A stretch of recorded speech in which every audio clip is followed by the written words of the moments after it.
İkisi yok bir. Üçü yok iki. Dördü yok üç. Beşi yok dört.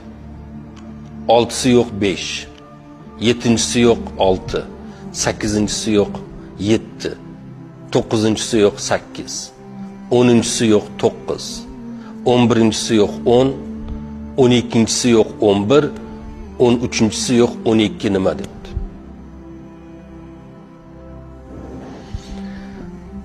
Bayezid Bistami xotirjam javob beribdi. İkincisi yok bir, yagona Allohdir. Üçüncüsü yok iki, kecha va kunduzdir debdi. Dördüncüsü yok üç, taloqdir.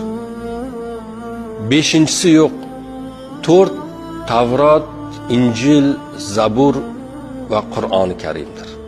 Altıncısı yok beş, bu 5 vaqt namozdir debdi.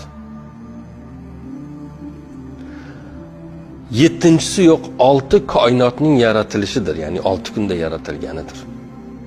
Sakkizincisi yok yetti, 7 qat osmondir. To'qqizinchisi yok 8, qiyomat kuni arshni toshiydigan 8 ta malak. 10'inchisi yok 9, ayolning 9 oylik homilasidir.